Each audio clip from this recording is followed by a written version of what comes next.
आज हम एफिड्रा की एनाटॉमी पढ़ेंगे। सबसे पहले एनाटॉमी ऑफ रूट की आंतरिक रचना में हम देखते हैं रूट का टीएस काट के देखते हैं तो हम देखते हैं सबसे बाहर की तरफ एपिब्लेमा है और एपिब्लेमा एक स्तरीय होती है। एपिब्लेमा के बाद हम देखते हैं पेरेन्काइमेटस कॉर्टेक्स दिखाई दे रहा है। पेरेन्काइमेटस कॉर्टेक्स की इनर मोस्ट लेयर भी एक स्तरीय एंडोडर्मिस होती है। इसके बाद हम देखते हैं कि पेरीसाइकिल भी यहाँ हमें साफ दिखाई दे रही है। पेरीसाइकिल स्टील की सबसे आउटर मोस्ट लेयर होती है और ये भी एक स्तरीय होती है। वेस्कुलर रीजन में हम देखते हैं डाइआर्क जाइलम पाया जाता है। जाइलम के दो पूल और फ्लोएम के दो पूल होते हैं जो एक दूसरे को अल्टरनेट किए हुए होते हैं। यहाँ देखते हैं पिथ भी पेरेन्काइमेटस होता है। इसके बाद में नंबर 2 हम पढ़ेंगे टीएस स्टेम की आंतरिक रचना या इंटरनल स्ट्रक्चर ऑफ स्टेम। इसमें हम देखते हैं कि एफिड्रा का स्टेम रिब्ड होता है। इसे जब इसका ट्रांसफर सेक्शन काट के देखते हैं तो इसकी आउटलाइन में रिजेज एंड ग्रूव्स दिखाई देते हैं, रिजेज एंड फ्रोज दिखाई देते हैं। तने को हम स्टेम की आंतरिक रचना इंटरनल स्ट्रक्चर देखते हैं तो हम इसको 3 भागों में डिफ्रेंशिएट करते हैं। सबसे बाहर एपिडर्मिस, नंबर 2 वॉल कॉर्टेक्स और नंबर 3 स्टील में डिफ्रेंशिएट होता है। तो एपिडर्मिस यहाँ हम देखते हैं ये एक स्तरीय होती है और इसकी कोशिकाएं, इसके सेल्स की वाल थिक होती है, थिक वाल्ड सेल्स होती हैं एपिडर्मिस की। अब चूँकि थिक क्यूटिकल भी पाई जाती है और जहाँ फरोज हैं वहाँ हेप्लोचेलिक प्रकार के स्टोमेटा होते हैं। यहाँ हम देखते हैं रिजेस के नीचे हाइपोडर्मल रीजन में कुछ स्क्लेरेन्काइमेटस कोशिकाओं के समूह पाए जाते हैं। कॉर्टेक्स को 2 भागों में डिफ्रेंशिएट करते हैं, आउटर पेलिसेड टिश्यू और इनर स्पंजी कॉर्टेक्स। अब हम यहाँ पर देखेंगे जैसा कि इसके पिछले लेक्चर में इसके मॉर्फोलॉजी की स्टडी की थी तो हमने देखा था इस लीव्स स्केली होती हैं, यानी वो फोटोसिंथेसिस का कार्य नहीं कर पाती हैं और फोटोसिंथेसिस का काम अब स्टेम के द्वारा ही होता है। इसलिए स्टेम का जो इंटरनल स्ट्रक्चर है उसमें पेलिसेड टिश्यू और स्पंजी कॉर्टेक्स पाया जाता है। इस पेलिसेड टिश्यू बाहर की तरफ होता है और आउटर पेलिसेड टिश्यू है। इस रीजन में हम देखते हैं कि जो सेल्स है रेडियली इलोंगेटेड होते हैं और इसमें क्लोरोफिल पाया जाता है। यहाँ पर इंट्राकोशिक इंटरसेलुलर स्पेसेस भी पाए जाते हैं। चूँकि इसमें क्लोरोफिल प्रचुर मात्रा में पाया जाता है अतः इसे फोटोसिंथेटिक रीजन भी कहते हैं।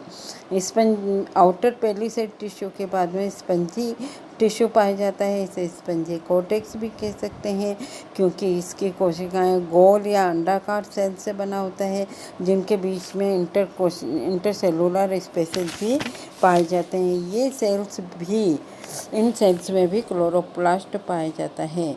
Cortex inner most layer endodermis है जो कि सिर्फ यंग स्टेम में ही दिखाई देती है।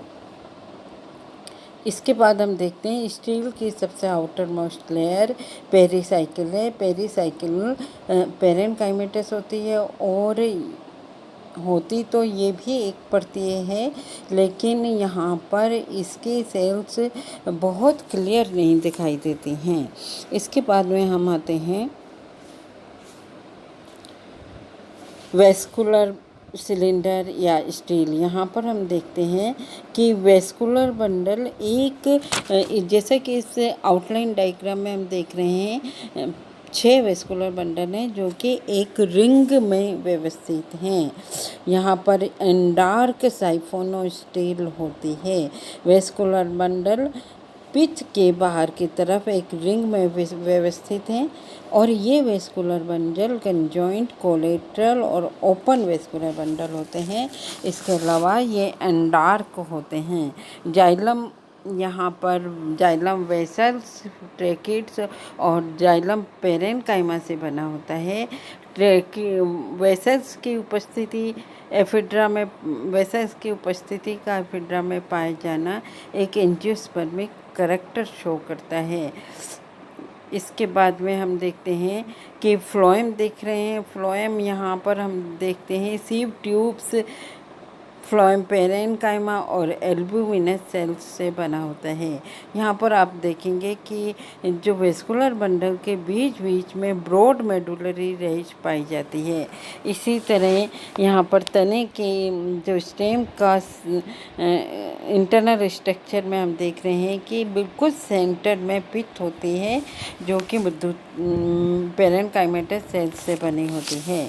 इसके बाद में हम देखते हैं नेक्स्ट फिगर 3 में हम देख रहे हैं सेकेंडरी ग्रोथ पाई जाती है। एफिड्रा के स्टेम में वेस्कुलर बंडल ओपन होते हैं, यानी कैम्बियम की उपस्थिति होती है।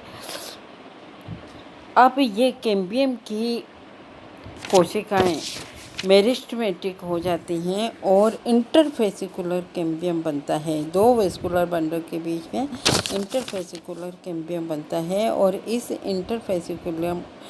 फेसिकुलर कैम्बियम बनने से कैम्बियम की एक रिंग बन जाती है। इसे वेस्कुलर कैम्बियम कहते हैं। ये वेस्कुलर कैम्बियम अंदर की तरफ सेकेंडरी जाइलम और बाहर की तरफ सेकेंडरी फ्लोएम बनाता है। सेकेंडरी जाइलम की मात्रा हमेशा सेकेंडरी फ्लोएम से अधिक होती है। चूँकि इस एफिड्रा के तने में स्टेम में सेकेंडरी ग्रोथ होती है, तो यहाँ एनुअल रिंग्स बिल्कुल स्पष्ट दिखाई देती हैं। ये एनुअल रिंग ऑटम वुड और स्प्रिंग वुड से मिलकर बनती है। इसी तरह से यहाँ पर आप देखोगे मेडुलरी रेंज ब्रॉड होती है, पेरेन्काइमेटस होती है और मल्टीसीरियट होती है। इसके अलावा आप देखेंगे कि हम कॉर्टेक्स में कोर कैम्बियम बनने से सेकेंडरी कॉर्टेक्स बनता है। यहाँ पर जो फ्लोएम से बाहर की ओर की जो कोशिकाएं हैं, ये कोर के कैम्बियम बनाती हैं और इस तरह से कोर कैम्बियम बाहर की तरफ सुबेरिन कॉर्क तथा अंदर की तरफ ये सेकेंडरी कॉर्टेक्स को जन्म देता है। आज हमने स्टेम की आंतरिक रचना और रूट की आंतरिक रचना के बारे में पढ़ा। कल हम RLS ऑफ मैच्योर स्टेम और TLS ऑफ मैच्योर स्टेम पढ़ेंगे।